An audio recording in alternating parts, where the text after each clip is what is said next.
जी नमस्ते, प्रणाम। माँ शारदा शिक्षण संस्थान में आपका हार्दिक अभिनंदन एवं स्वागत है।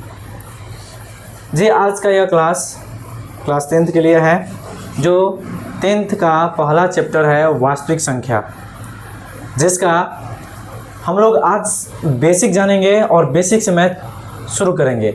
और यह आप लोगों का जो भी क्लास है वो आपको जीरो से हीरो लेवल तक बनाने में सहायता करेगा। यह क्लास 10th के लिए है। और देखिए, हम लोग इस मंजिल को पाने की शुरुआत कर चुके हैं।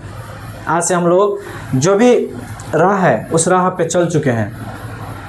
अगर आपका प्यार और सपोर्ट बनता है तो हम इस जितने भी मंजिल हैं इस मंजिल को पाएंगे और ज़रूर एक दिन जीतेंगे। ठीक है, अगर आपका सहायता बनता है, सहयोग बनता है तो हम लोग जीतेंगे।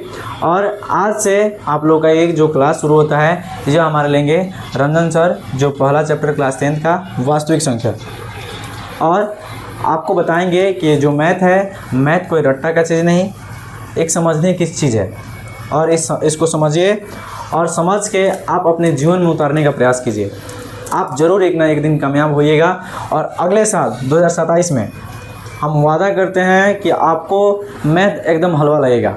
हमारा ऑफलाइन बैच भी चलता है जिसका नाम है माँ शारदा शिक्षण संस्थान, जो पटवंदे गांव में पड़ता है और यहाँ पे क्लास 10 तक की पढ़ाई होती है। तो अगर आप हमारे संस्था में पढ़ना चाहते हैं तो हमारे संस्था से जुड़िए और हमारे संस्था में जुड़ के आप ऑफलाइन बैच कीजिए। चलिए आपको मिलाते हैं हमारे शिक्षक से जो आपको पढ़ाएंगे मैथ। आइए सर।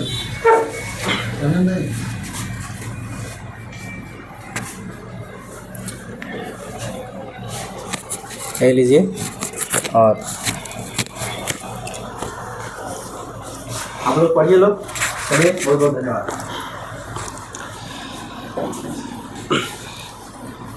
मेरा नाम रंजन कुमार, जो मैथ के और साइंस के टीचर हैं, जो क्लास 10th के पढ़ाते हैं। हमारे यहाँ जैसे सर बताए ऑफलाइन भी बैच चलता है बहुत सारा और ऑनलाइन भी प्रोवाइड कराया जाता है। तो आज हम पढ़ाएंगे मैथ। जैसे क्लास 10th का न्यू बैच भी हमारे यहाँ स्टार्ट हो चुका है, शुरू हो चुका है। आप सभी आइए और एक बार देखिए कैसे पढ़ाई लगता है यहाँ के। जैसे पहला चैप्टर है वास्तविक संख्या, क्लास 10th का पहला चैप्टर। जैसे आप लोग पढ़ते हैं, जहाँ भी पढ़ते हो वहाँ क्या है, पहला चैप्टर वास्तविक संख्या। और सबसे पहले बता दें कि मैथ कोई रटने वाली चीज़ नहीं होती है। मैथ को समझ के पढ़ना चाहिए। मैथ जितना समझेंगे उतना इंटरेस्ट आएगा, उतना मज़ा आएगा पढ़ने में। इसलिए मैथ को समझ के पढ़ना चाहिए। मैथ रटने की चीज़ें नहीं होती है। तो आइए सीखते हैं। पहला चैप्टर है वास्तविक संख्या। वास्तविक संख्याएँ तो बहुत होती है। वास्तविक संख्या पढ़ने के लिए उसके पीछे बहुत सारा संख्या को जानना पड़ेगा। जैसे संख्या, जैसे एक अंक होता है जिसको डिजिट बोला जाता है। अंक को क्या कहते हैं? डिजिट कहते हैं। अंक कौन कौन होते हैं? तो आइए देखते हैं। 0, 1, 2, 3, 4, 5, 6, 7, 8, 9, ये सभी अंक होते हैं। अंक कौन कौन होते हैं? 0, 1, 2, 3, 4, 5, 6, 7, 8, 9, ये सब क्या होते हैं? अंक होते हैं।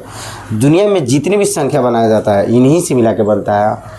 संख्या का निर्माण कैसे होता है? अंकों के मिलने से ही होता है। जैसे इन्हीं को आपस में मिला देंगे तो क्या बनेगा? संख्या, जिसको नंबर बोलते हैं। जिसको क्या बोलते हैं? नंबर। यानी हम बोल सकते हैं अंकों के मिलने से संख्या बनता है। अंकों के मिलने से क्या बनता है? संख्या बनता है।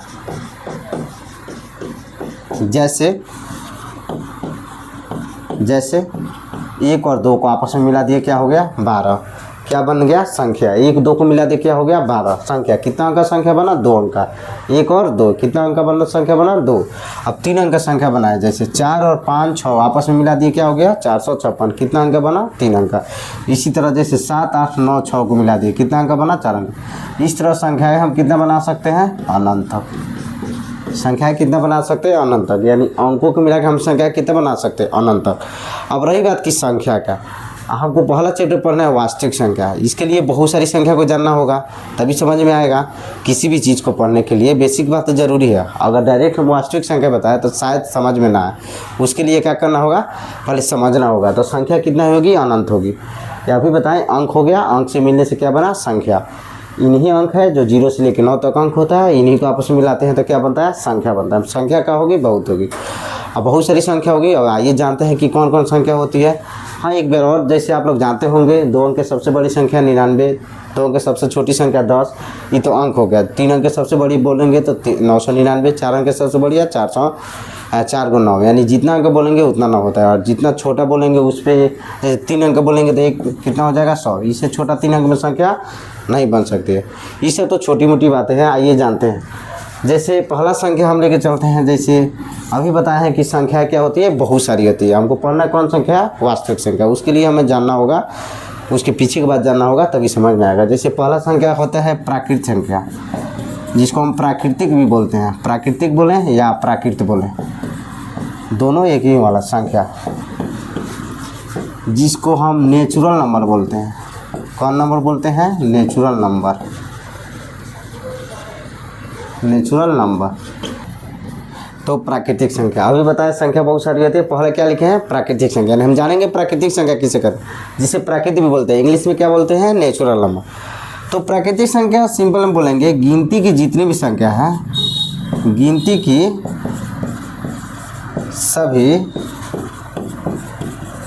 की सभी संख्याओं को प्राकृत संख्या कहते हैं। प्राकृत संख्याएं कहते हैं। गिनती की सभी संख्या को क्या कहेंगे, प्राकृत संख्या। जैसे 1, 2, 3, 4, 5, 6, यानी गिनती कहाँ तक होगी, अनंत तक होगी। कहाँ तक होगी, अनंत तक। यानी प्राकृतिक संख्या सिंपल रटना नहीं है, कुछ भी नहीं रटना है, सीधे बोलते। प्राकृतिक संख्या किसे कहेंगे, तो ये समझना है, जितनी भी गिनती हो, गिनती शुरू कहाँ से होगी, 1 से। 1, 2, 3, 4, 5, 6, 7, 8 अनंत तक। गिनती कहाँ तक होगी, अनंत तक। यानी जितनी भी संख्या है सब क्या हो जाएगी, प्राकृतिक संख्या। संख्या बोले या प्राकृतिक संख्या बोले, सब दोनों क्या हो गया, सेम। यानी जितनी भी गिनती हुई सब क्या हो गया, प्राकृतिक संख्या। इसमें सबसे छोटा बड़ा कहने का कन्फ्यूजन है। सबसे छोटा पूछेंगे प्राकृतिक संख्या तो 1, और सबसे बड़ी पूछेंगे तो अनंत। जैसे पूछ देंगे सबसे छोटा कौन हुआ, सबसे छोटा संख्या कौन हो गया, 1। और सबसे बड़ा पूछे, सबसे बड़ा संख्या अनंत। क्या हो गया, अनंत। यानी बड़ा तो संख्या लिमिट नहीं है, हम बड़ा में तो कुछ भी लिख सकते हैं। अंक 0, 1, 2, 3, 4, 5, 6, 7, 8, 9 तक था। इस अंक को मिलाकर हम कितना हो बड़ा संख्या लिख सकते हैं, तो बड़ा का कोई लिमिट नहीं है। इसलिए जब सबसे बड़ी पूछे तो अनंत हो जाएगा, और सबसे छोटी पूछे 1 हो जाएगा। अगर पूछे 2 अंक है सबसे बड़ी संख्या या प्राकृतिक संख्या, दोनों सेम हुआ, क्योंकि हम गिनती तो प्राकृतिक संख्या बोल रहे हैं। संख्या बोले या प्राकृतिक संख्या, दोनों क्या हुआ, सेम हुआ। तो अगर 2 अंक सबसे बड़ी संख्या पूछे तो 99 ही हुआ। अगर 2 अंक सबसे बड़ी प्राकृतिक संख्या पूछे तो भी 99 ही हुआ, क्योंकि बार बार कह रहे हैं गिनती की ही सभी संख्या क्या होती है, प्राकृतिक संख्या होती है। तो प्राकृतिक संख्या, गिनती की सभी संख्या को क्या कहेंगे, प्राकृतिक संख्या। यानी 1 से शुरू होकर कहाँ तक प्राकृतिक संख्या होगी, अनंत तक। सबसे छोटी 1, सबसे बड़ी अनंत। अब दूसरी संख्या जानेंगे, पूर्ण संख्या। दूसरी जानते हैं पूर्ण संख्या किसे कहते हैं, पूर्ण संख्या, जिसको इंग्लिश में होल नंबर कहते हैं। होल नंबर पूर्ण संख्या। देखिए पूर्ण संख्या यानी 0 से शुरू होकर प्राकृतिक संख्याओं के समूह को से बोल सकते हैं 0 और प्राकृतिक संख्याओं के समूह को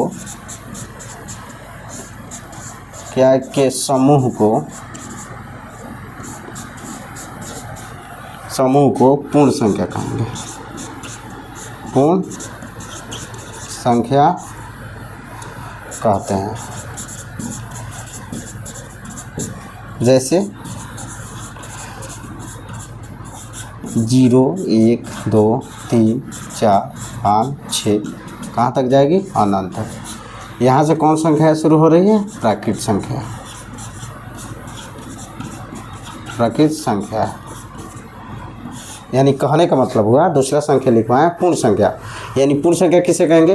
प्राकृतिक संख्या तो गिनती की संख्या होगी। गिनती कहाँ से शुरू होगा? 1 से, यानी 1 से लेकर अनंत तक कौन सा संख्या हो गया? प्राकृतिक संख्या। पूर्ण संख्या किसे कहेंगे? यानी जो 0 से शुरू होगा और प्राकृतिक संख्या का समूह, यानी 0 1 2 3 4 0 हो गया, 1 2 3 4 5, ये सब क्या है? पूर्ण संख्या है।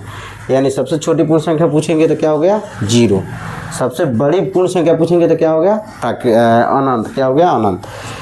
हम आप लोगों से जैसे पूछें, क्या सभी प्राकृतिक संख्या को पूर्ण संख्या कह सकते हैं? आप कह सकते हैं, यानी सभी प्राकृतिक संख्या को पूर्ण संख्या कह सकते हैं, लेकिन सभी पूर्ण संख्या को हम प्राकृतिक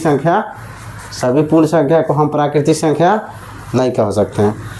जैसे कि पूर्ण संख्या कहाँ से शुरू होगा? 0 1 2 3 4 5 6 अनंत तक। और प्राकृतिक संख्या कहाँ से शुरू होता है? 1 2 3 4 5 6 7 8 और कहाँ तक? अनंत तक।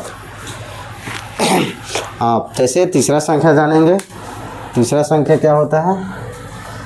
जैसे आइए जानते हैं।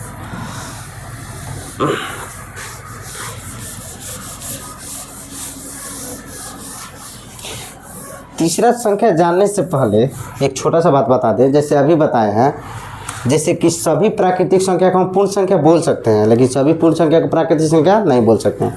क्यों? क्योंकि पूर्ण संख्या 0 से शुरू होता है और प्राकृतिक संख्या कहाँ से शुरू होता है? 1 से होता है। पूर्ण संख्या के समूह में प्राकृतिक संख्या आ जा रहा है, लेकिन प्राकृतिक संख्या के समूह में सभी पूर्ण संख्या नहीं आ रहा है। तो इसलिए हम लिख सकते हैं नोट में, नोट दे के लिख सकते हैं, सभी प्राकृतिक संख्याओं को पूर्ण संख्या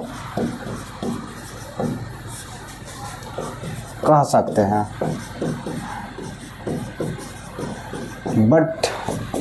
लेकिन सभी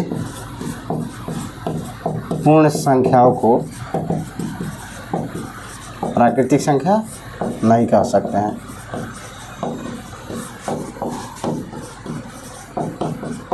प्राकृतिक संख्या नहीं कह सकते हैं। क्यों? कारण मालूम चल गया आप लोग के। जैसे क्यों?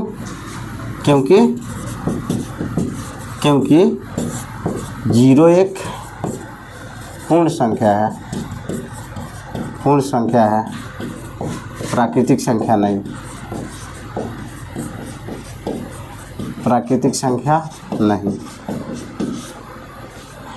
यानी सभी प्राकृतिक संख्या को पूर्ण संख्या कह सकते हैं, लेकिन सभी पूर्ण संख्या को प्राकृतिक संख्या नहीं कह सकते। क्यों? क्योंकि हम बता चुके हैं, क्योंकि 0 एक पूर्ण संख्या है, प्राकृतिक संख्या नहीं।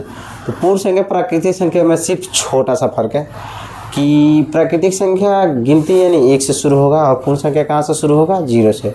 सभी पूर्ण संख्या को हम प्राकृतिक संख्या बोल सकते हैं, नहीं बोल सकते हैं, लेकिन सभी प्राकृतिक संख्या को पूर्ण संख्या बोल सकते हैं। ये जानते हैं तीसरी संख्या। जैसे तीसरा संख्या हो गया, 2 संख्या हो गया, प्राकृतिक संख्या बता दिए, पूर्ण संख्या बता दिए। प्राकृतिक संख्या और पूर्ण संख्या में सिर्फ छोटा सा फर्क है। प्राकृतिक संख्या 1 से शुरू होगा और पूर्ण संख्या कहाँ से शुरू होगा? 0 से। तीसरा संख्या जानने का कोशिश करते हैं। जैसे तीसरा संख्या को पूर्णांक संख्या देखते हैं। पूर्णांक संख्या जिसको हम इंटीजर नंबर बोलते हैं। Integer number. तो पूर्णांक संख्या किसे कहेंगे? जितना भी धनात्मक संख्या होती है, संख्या 2 होती है, या तो धनात्मक होगी ना तो ऋणात्मक होगी, या 0। यानी धनात्मक, ऋणात्मक, 0 ये सभी क्या होती है? पूर्णांक होते हैं। जिसे हम बोल सकते हैं धनात्मक को हम पॉजिटिव कहते हैं, प्लस में। उसके बाद ऋणात्मक यानी इसको माइनस, तथा शून्य यानी 0। ये सभी पूर्णांक संख्या होती है। ये सभी कौन संख्या होती है? पूर्णांक संख्या होती है। ये सभी पूर्णांक संख्याएं होती है। जैसे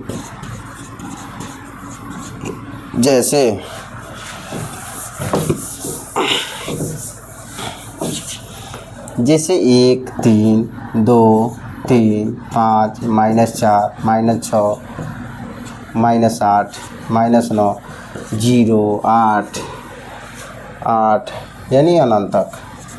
कोई भी संख्या का बात करें, प्राकृतिक संख्या हो, पूर्ण संख्या हो, पूर्णांक संख्या हो, दुनिया में कोई भी संख्या की बात करें वो संख्या अनंत ही होती है, क्योंकि संख्या को हम अंकों से बनाते हैं। अंक को कितनाओं बार आपस में रिपीट करके लिख सकते हैं, इसलिए संख्या क्या होगी, अनंत होगी।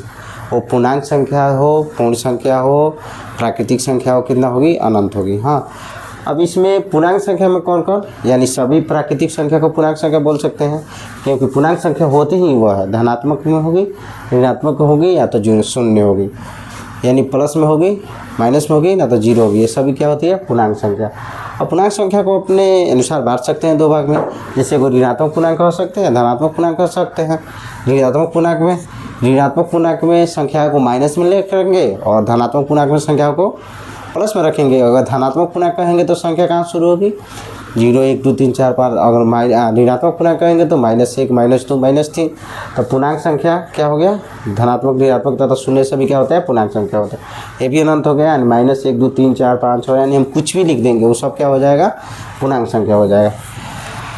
उसके बाद जानते हैं चौथा संख्या, जैसे सम संख्या और विषम संख्या बारे में जानते हैं। जैसे सम संख्या,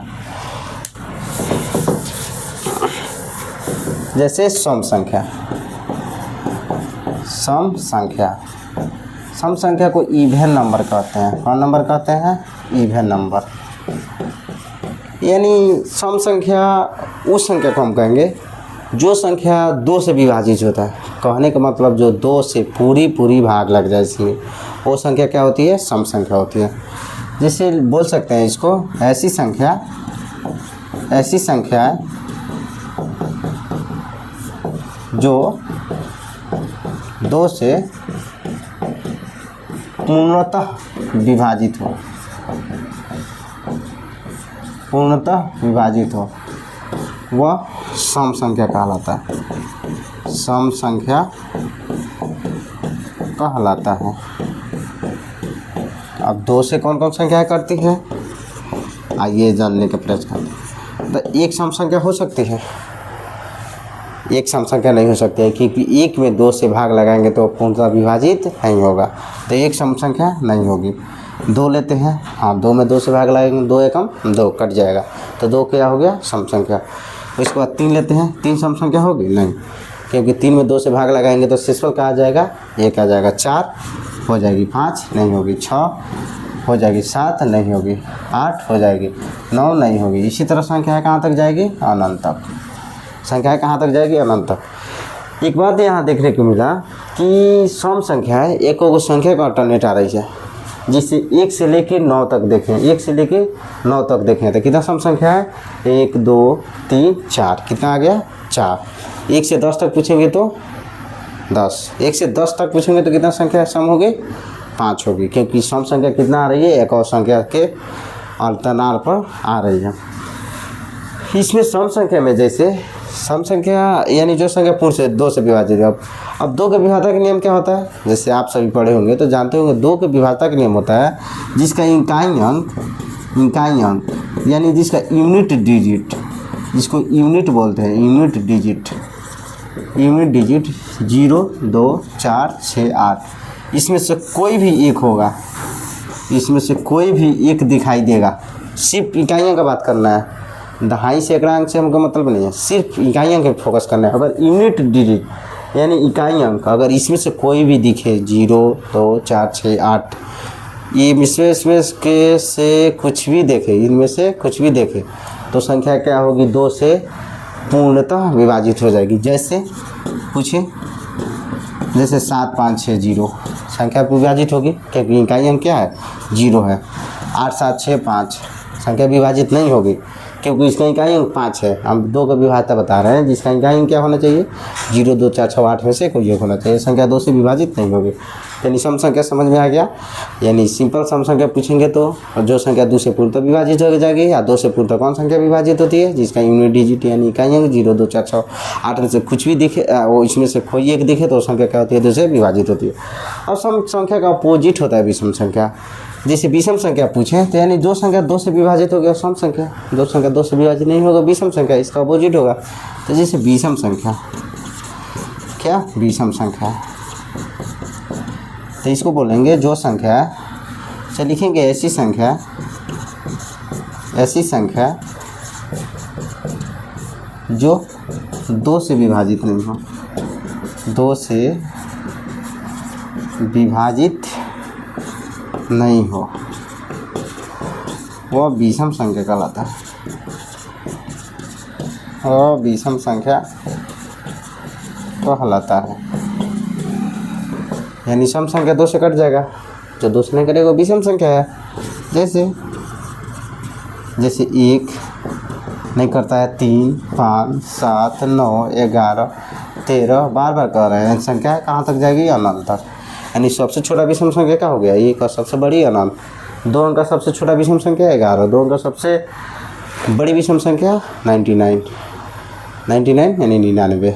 तो विषम संख्या है, सम संख्या हो गया, विषम संख्या हो गया। तो एक बात क्वेश्चन कहते हैं, जैसे 1 से लेकर 30 तक कितनी सम संख्या होगी? अभी मालूम चला कि सम संख्या एक और संख्या का अल्टरनेट आ रहा है। यानी 1 से लेकर 30 तक कितना संख्या होगी? 15 सम संख्या होगी और 15 विषम संख्या। हाँ, सम संख्या वो होती है जो 2 से कट जाती है, 2 से विभाजित हो जाती है, और जो 2 से विभाजित नहीं होती है वो विषम संख्या होती है। तो अभी तक हमने 4 ये 5 बनाते थे, इसको 5 यानी 5। अभी तक 5 संख्या जाने, पहला प्राकृतिक संख्या जाने, दूसरा पूर्ण संख्या जाने, तीसरा पूर्णांक संख्या जाने, चौथा सम संख्या, पांचवा विषम संख्या, और छठा संख्या जानते हैं। आइए चलते हैं छठा संख्या जानने के लिए। अब एक होती है अभाज्य संख्या। ये सब संख्या की जानकारी होगी तभी हमें समझ में आएगा कि वास्तविक संख्या क्या होती है। पढ़ाने में तो डायरेक्ट बढ़ा सकते हैं, सभी परिमेय और अपरिमेय संख्या को वास्तविक संख्या कहते हैं, लेकिन नहीं, पहले इन सभी संख्या को जानना जरूरी है। इन सभी संख्या को जब जान लेंगे अच्छा से, या कि रियल में पूर्णांक संख्या होती क्या है, धनात्मक पूर्णांक क्या होता है, ऋणात्मक पूर्णांक क्या होता है, सम संख्या क्या होती है, पूर्ण संख्या क्या होती है, विषम संख्या क्या होती है, भाज्य संख्या क्या होती है, अभाज्य संख्या क्या होती है, परिमेय संख्या क्या होती है, अपरिमेय संख्या क्या होती है, यानी जब इन सभी संख्या के बारे में जानकारी हमें हो जाएगी तो वास्तविक संख्या अच्छा से समझ में आएगा। इसलिए हम कहते हैं मैथ को रटना नहीं है, बस मैथ को समझ के पढ़ना है, समझ विकसित करना है, रोट लर्निंग से दूर रहना है, केवल समझ विकसित करना है। समझ के जितना पढ़ेंगे उतना मैथ में इंटरेस्ट आएगा। मैथ से डर क्यों लगता है? क्योंकि हम मैथ को एक बोझ बना देते हैं, रटने लगते हैं, और बार बार जैसे वास्तविक संख्या पढ़ना है डायरेक्ट वास्तविक संख्या लिख दी है, परिमेय अपरिमेय को वास्तविक संख्या कहते हैं। अरे भाई, तो परिमेय अपरिमेय इसके पहले आप परिमेय अपरिमेय कहेंगे किसको? आखिर उसके अंतर्गत कौन कौन संख्या आएगी, ये सब जानकारी रहेगी तभी ना समझ में आएगा अच्छा से। इसलिए सभी संख्या को बना लेते हैं, पढ़ा लेते हैं, उसके बाद पढ़ाएंगे वास्तविक संख्या, बहुत अच्छा से समझ में आएगा। तो कहाँ तक पढ़ा चुके थे? विषम संख्या था। अगले संख्या पढ़ाते हैं 6 नंबर संख्या, जिसको हम अभाज्य संख्या कहते हैं। अभाज्य संख्या, जिसको हम प्राइम नंबर बोलते हैं, प्राइम नंबर। देखो, अभाज्य संख्या तो अनंत होती है, बार बार रिपीट कर रहे हैं कि सब संख्या क्या होगी? अनंत होगी। तो कौन संख्या क्या है? उसको अलग अलग सम होगा। जैसे 20 सम संख्या में कौन, सभी को थोड़ी सम संख्या में रख लेंगे, एक सम संख्या में थोड़ी होगा, यानी 2 से शुरू होगा। वैसे ही अभाज्य संख्या, यानी अभाज्य संख्या को कौन संख्या को कहेंगे कि अभाज्य संख्या? तो अभाज्य संख्या वैसी संख्या को कहेंगे जो 1 से कटे और स्वयं यानी अपने आप से कटे। दुनिया में तो सब संख्या 1 से कट जाता है, 1 से तो हर एक संख्या में भाग लग जाएगा, और अपने आप से कटे यानी स्वयं, यानी जो संख्या दिया रहेगा वो 1 से कटे और अपने आप से कटे। कहने का मतलब उसके जो फैक्टर होगा, गुणनखंड 2 से ज़्यादा नहीं होना चाहिए। अगर 2 से ज़्यादा हो गया तो वो अभाज्य संख्या नहीं है। तो ये अभाज्य संख्या वैसी संख्या कहेंगे, लिखते हैं ऐसी संख्या जो एक और स्वयं यानी हम बोल सकते हैं अपने आप यानी खुद से विभाजित हो, विभाजित हो अभाज्य संख्या कहलाता है। अभाज्य संख्या कहलाता है। जो संख्या एक से और अपने आप से विभाजित होता है वो क्या कहलाता है? अभाज्य संख्या कहलाता है। जैसे अभाज्य संख्या शुरू कहाँ से होगा? जैसे अभाज्य संख्या एक से शुरू होगा, दो हो जाएगा, एक नहीं होगा। वही क्वेश्चन, बहुत अच्छा क्वेश्चन। जैसे एक, आखिर एक अभाज्य संख्या क्यों नहीं होगा? क्योंकि एक केवल एक से कटेगा, यानी स्वयं यानी एक ही से कटेगा। अभी बताएं, अभाज्य संख्या उसको कहेंगे जिसका कम से कम कितना फैक्टर होना चाहिए? फैक्टर यानी गुणनखंड 2 होना चाहिए। तो अगर एक लेते हैं तो एक तो केवल एक ही हुआ, इसका फैक्टर गुणनखंड कितना है? एक। तो एक कभी अभाज्य संख्या नहीं होगा। 2 लेते हैं, 2 लेंगे तो या तो 1 से कटेगा, नहीं तो 2 से कटेगा, यानी 2 अभाज्य संख्या हो जाएगा। 3 लेंगे तो यानी 1 से कटेगा, नहीं तो 3 से कटेगा। 4 जैसे लेते हैं तो 1 से भी कट जाएगा, 2 से भी कट जाएगा, 4 से भी कट जाएगा। क्या 4 अभाज्य संख्या होगा? नहीं होगा।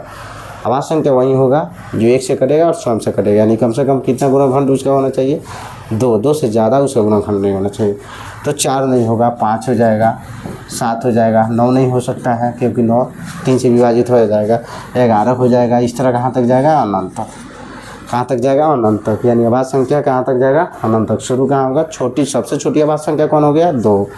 और सबसे बड़ी पूछेंगे तो अनंत। अगर 2 अंक के सबसे छोटी अभाज्य संख्या पूछेंगे तो कितना होगा? 11। 11 से छोटा तो है नहीं 2 अंक में। अंक पहले पढ़ाने से पहले बता चुके हैं, अंक और संख्या में फ़र्क। यानी अंक का मतलब हुआ 2 अंक, यानी 2 डिजिट में लिखा होना चाहिए। तो अगर एक डिजिट के बोलेंगे तो केवल क्या होगा? 2 अंक का सबसे छोटा पूछेंगे तो 11। 11 से छोटा तो 2 अंक में हो नहीं सकता है। और 2 अंक का सबसे बड़ी पूछेंगे तो क्या हो गया? जैसे 99 लेते हैं तो 99 तो 3 से विभाजित हो जाएगा, तो ये अभाज्य संख्या होगा नहीं, उसे कम लेंगे। 98 98 देखेंगे तो ये तो सम संख्या है, ये भी अभाज्य संख्या नहीं है। इसके पहले एक लेंगे 97, यही 97 लेंगे, यानी 97 एक और 97 से ही कटेगा, यानी 2 अंक का सबसे बड़ा कौन हो गया? 97। इससे बड़ा 2 अंक में चलें तो हो गया अभाज्य संख्या हो गया। अभाज्य संख्या के बाद हम जानते हैं भाज्य संख्या किसे कहते हैं। जैसे 6 संख्या हो गया। जितना संख्याएं लिखवा रहे हैं सब संख्याएं में अगर अंतर जानने का प्रयास आप लोग करोगे तो बहुत अच्छा से समझ में आएगा। 7 नंबर संख्या जैसे लिखवा रहे हैं भाज्य संख्या, वो अभाज्य संख्या था, भाज्य संख्या है, जिसे कंपोजिट संख्या कहते हैं। Composite number. देखो अभाज्य संख्या तो हो गया, एक और जो स्वयं से कटेगा वो क्या होगा? अभाज्य संख्या होगा। लेकिन एक और स्वयं के अतिरिक्त अगर अन्य संख्या से जो कटे वो क्या होगा? भाज्य संख्या हो गया। यानी इसको लिख सकते हैं ऐसी संख्या जो एक और स्वयं के अतिरिक्त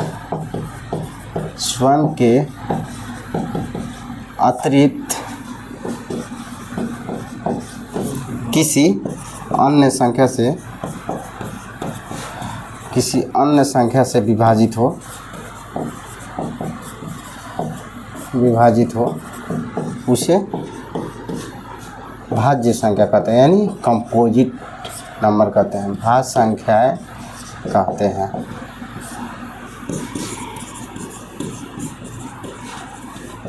यानी क्या लिखे हैं? भाज्य संख्या में क्या लिखे हैं?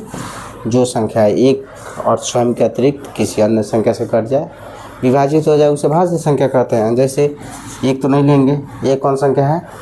कौन संख्या? एक प्राकृतिक संख्या है, पूर्ण संख्या है, पूर्णांक संख्या है, सम संख्या नहीं हो सकता है, विषम संख्या है, और अभाज्य संख्या भी नहीं है। तो एक कौन संख्या हो? भाज्य भी संख्या नहीं है। 2 भी नहीं है क्योंकि 2 क्या है? अभाज्य संख्या। 3 लेंगे, 3 भी भाज्य संख्या नहीं है क्योंकि 3 1 से कटेगा और 3 से कटेगा, तो ये कौन संख्या हो जाएगा? अभाज्य संख्या। बात हो रहा है भाज्य संख्या जो एक और स्वयं से अतिरिक्त किसी अन्य संख्या से, यानी 4। जैसे 4 लेते हैं तो 4 1 से भी कटेगा, 2 से भी कटेगा और 4 से कटेगा। यानी सिंपल इसका कहने का मतलब होता है जिसका गुणनखंड कम से कम 3 होना चाहिए, वो संख्या क्या होती है? भाज्य संख्या। 4 देखेंगे तो इसका गुणनखंड क्या हो गया? कम से कम का बात कर रहे हैं, ज़्यादा से ज़्यादा नहीं। ज़्यादा से ज़्यादा कितना हो सकता है? कम से कम कितनी उसके गुणनखंड होना चाहिए, 3 होना चाहिए। जैसे 4 हो गया, 5 नहीं हो सकता, 6 हो गया, 8 हो गया, 9 हो गया, 10 हो गया, 12 हो गया, इस तरह कहाँ तक जाएगी, अनंत तक। यानी सबसे छोटी भाज्य संख्या कौन हो जाएगी, सबसे छोटी कौन हो जाएगी, 4। और सबसे बड़ी पूछेंगे तो सबसे बड़ा कोई भी संख्या बड़ा हो उसको अनंत ही लेते हैं, क्या लेते हैं, अनंत। तो सबसे छोटी भाज्य संख्या कौन हो गया, 4, और सबसे बड़ी कौन हो गया, अनंत। सबसे बड़ी कौन हो गया, अनंत हो गया। तो 8वां संख्या पढ़ते हैं, सअभाज्य संख्या है जिसे को प्राइम नंबर कहते हैं। तो जानते हैं सअभाज्य संख्या किसे कहते हैं, को प्राइम नंबर। यानी इसको बोल सकते हैं जिसका वैसी 2 संख्या है, जिसका 2 या 2 से अधिक भी बोल सकते हैं, वैसी 2 या 2 से अधिक संख्या है जिसका मसा क्या हो, 1 हो, उसे क्या कहेंगे, सअभाज्य संख्या। जैसे बोल सकते हैं ऐसी 2 या 2 से अधिक संख्या है, 2 या 2 से अधिक संख्या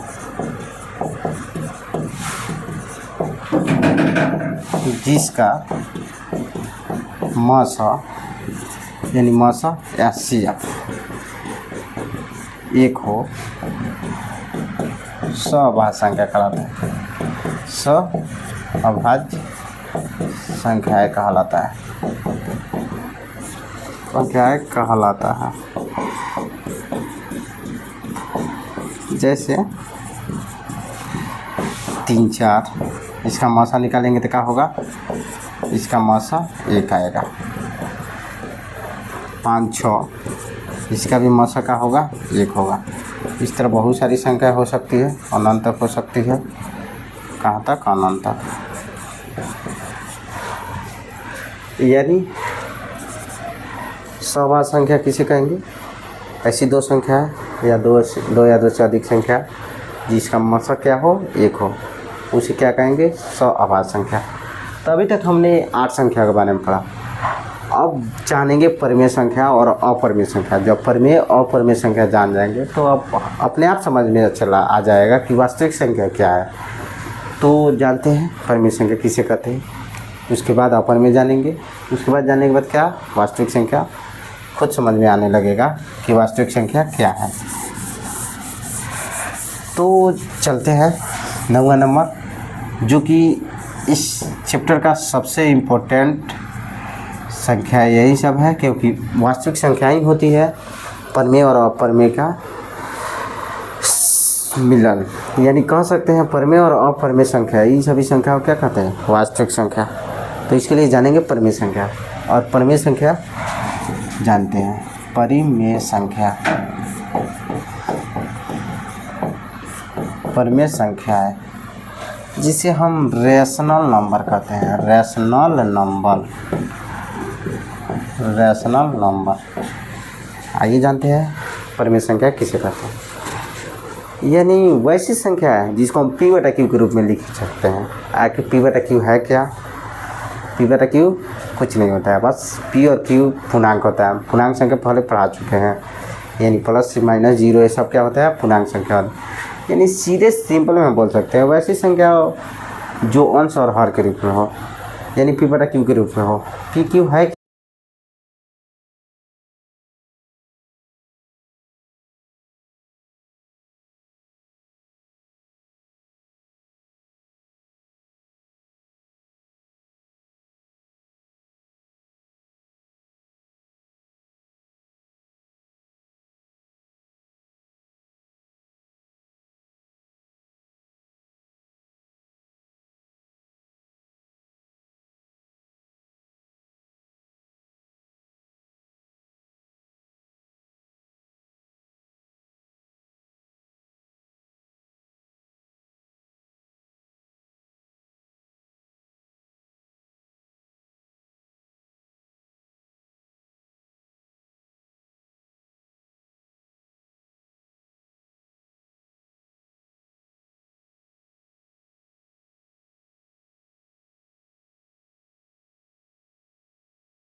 तो परिमेय संख्या जैसे कि वैसी संख्या जिसको p बटा क्यू के रूप में लिख सकते हैं। p और q क्या होता है? पूर्णांक संख्या होता है। जो कि पूर्णांक संख्या हम बता दिए हैं, जितना भी प्लस में संख्या है, माइनस में, जीरो, ये सब क्या होती है? पूर्णांक संख्या।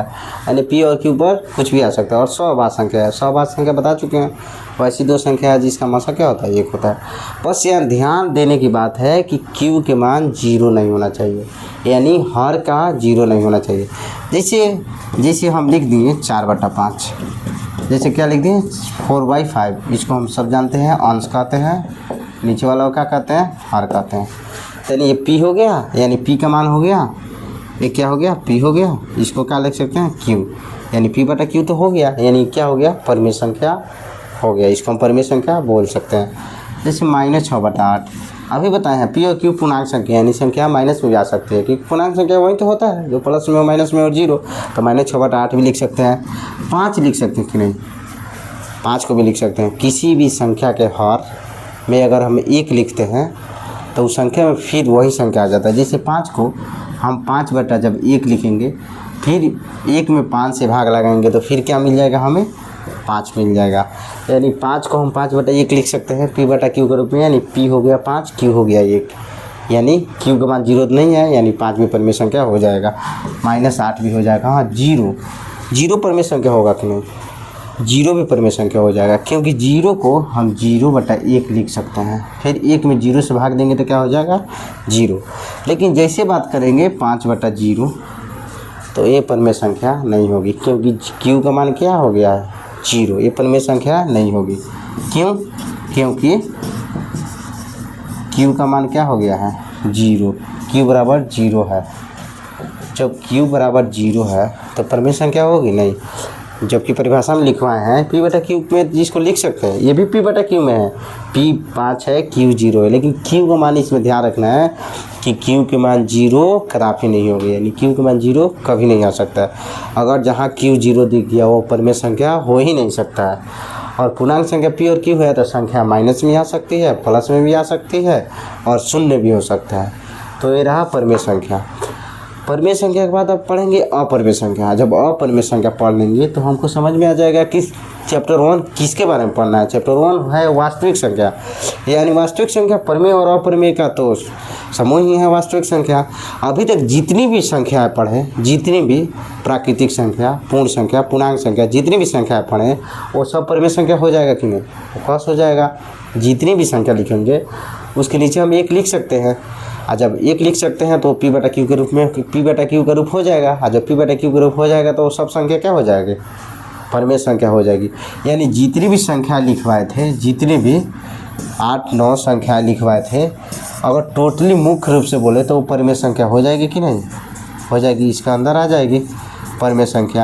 यानी कहने का मतलब जितनी भी प्राकृतिक संख्या है परिमेय संख्या हो सकती है, जितनी भी पूर्ण संख्या है परिमेय संख्या हो सकती है, जितनी भी भाज्य संख्या है परिमेय संख्या हो सकती है, जितनी भी अभाज्य संख्या है परिमेय संख्या हो सकती है, जितनी भी पूर्णांक संख्या है परिमेय संख्या हो सकती है, जितनी भी विषम संख्या है परिमेय संख्या हो सकती है, जितनी भी सम संख्या है परिमेय संख्या हो सकती है। यानी जितनी भी सहभाज्य संख्या है सब परिमेय संख्या हो सकती है। यानी जितनी भी संख्या लिखवाए सब परिमेय संख्या हो सकती है कि नहीं? हो सकती है। तो परिमेय संख्या पढ़ाने के पहले इतना संख्या पढ़ाना पड़ा। क्यों? क्योंकि हम सभी संख्याओं को p बटा q के रूप में लिख सकते हैं। जितना भी प्राकृतिक संख्या है, प्राकृतिक संख्या यही तो पढ़े 1 2 3 4 5 6 7 8 9, सभी को 1 नीचे लिख सकते हैं हर के रूप में। तो सब प्राकृतिक संख्या को बोल सकते हैं परिमेय संख्या। जितनी भी पूर्ण संख्या है उसको भी बोल सकते हैं परिमेय संख्या। जितनी भी भाज्य संख्या है, यानी जितनी भी संख्या लिखवाए सभी को क्या परिमेय संख्या बोल सकते हैं। बस इसमें यही ध्यान देना है कि q का मान 0 नहीं होना चाहिए, बार बार कह रहे हैं। और p और q पूर्णांक संख्या है। पूर्णांक संख्या कुछ भी हो सकता है, प्लस में हो सकता है, माइनस में हो सकता है, 0 हो सकता है। आगे पढ़ते हैं कि अपरिमेय संख्या, क्योंकि वास्तविक संख्या पढ़ना है हमको। परिमेय संख्या तो पढ़ लिए, जितना भी संख्या है उस सबको परिमेय संख्या कह सकते हैं। अब अपरिमेय संख्या पढ़ेंगे तभी तो वास्तविक संख्या पढ़ेंगे। यानी परिमेय और अपरिमेय इन दोनों के बारे में जब पढ़ेंगे चैप्टर में, उन्हीं को हम क्या कहेंगे? वास्तविक संख्या कहेंगे। आइए पढ़ते हैं अपरिमेय संख्या।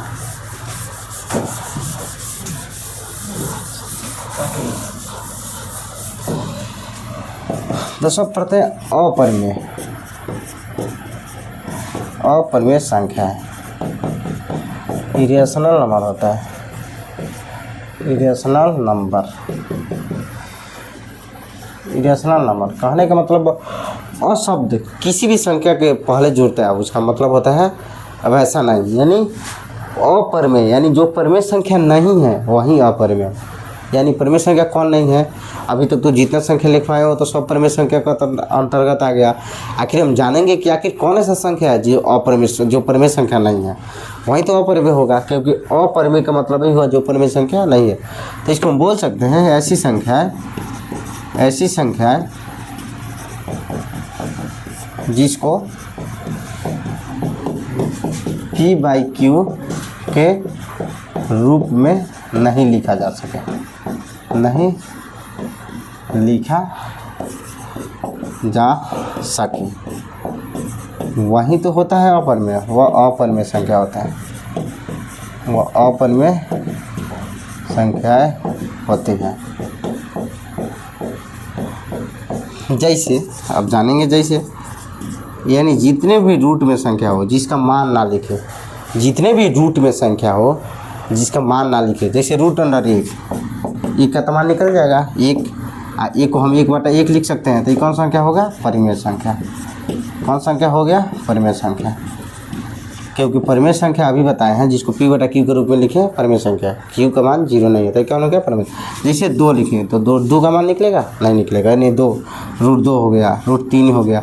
जैसे √4 लिखेंगे तो √4 का आ जाएगा 2, यानी 2 को 2/1 लिख सकते हैं, तो क्या हो गया परिमेय संख्या।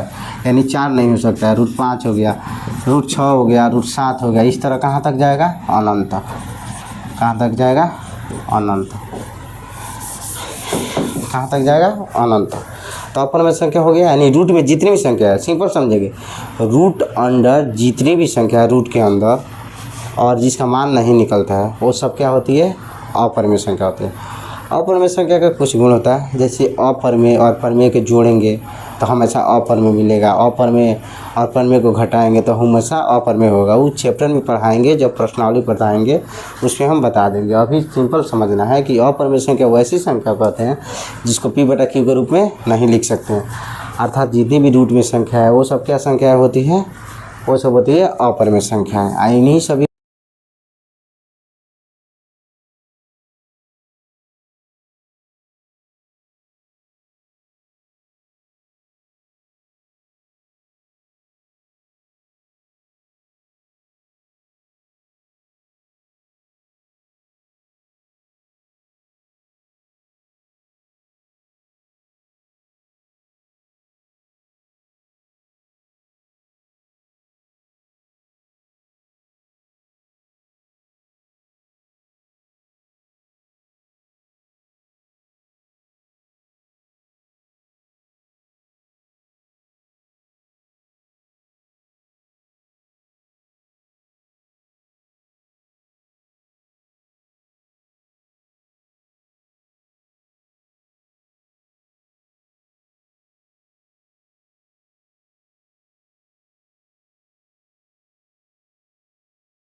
तो अपरिमेय संख्या यानी पाई एक अपरिमेय संख्या है। और देखिए इसका मान, पाई का मान कितना होता है, 22/7 या 3.14।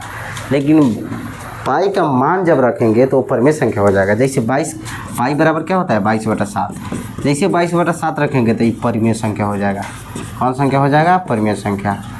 3.14 रखेंगे, ये भी परिमेय संख्या हो जाएगा, ये भी परिमेय संख्या हो जाएगा। लेकिन पाई पूछेंगे तो पाई एक अपरिमेय संख्या, उसका मान क्या होता है, परिमेय संख्या। तो मिलते हैं कल, और कल बताएंगे कि वास्तविक संख्या के बारे में और उसका प्रश्नावली जो 1.1 है उसके बारे में पढ़ाएंगे।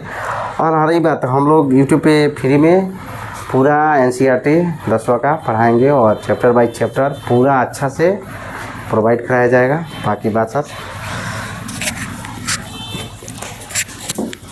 चलिए, आपका सपोर्ट और प्यार बना रहेगा तो ज़रूर हम लोग कामयाब होंगे और अपने 10th बैच जो भी है उसको हम लोग सफल बनाएंगे। अगर आप लोगों को ये पढ़ाई अच्छा लगे तो हमारे चैनल को सब्सक्राइब कीजिए, लाइक कीजिए और कमेंट कीजिए। इसी प्रकार आप लोगों को वीडियो मिलता रहेगा, सारे सब्जेक्ट का मिलेगा, धीरे धीरे आप लोगों को सारे सब्जेक्ट का मिलेगा। आप लोग अगर सहयोग बना रहे तो इसका नोट्स भी हम लोग प्रोवाइड कराएंगे। और नोट्स क्या रहेगा, लिखित नोट्स रहेगा। जिसमें आपको बता दें कि यहाँ पे लिखित नोट्स के तहत हम लोग आप लोगों को, जैसे मान लीजिए कॉपी है, यहाँ पे एक एक चीज़ का नोट्स यहाँ पे प्रोवाइड कराएंगे। और कहीं कहीं पे बीच में माइक बंद हो गया है क्योंकि चार्ज नहीं हुआ था, तो उसके लिए आप लोग से तहे दिल से सॉरी। और आप लोग सपोर्ट बनाइए, हमारे चैनल को सब्सक्राइब कीजिए और माँ शारदा शिक्षण संस्थान का नाम रोशन करने में हमारा भी सहयोग कीजिए। बहुत बहुत धन्यवाद। फिर मिलते हैं कल के बैच में और पुनः आपसे हम लोग विदा लेते हुए कल के बैच के लिए आप लोग से आमंत्रण चाहते हैं। बहुत बहुत धन्यवाद।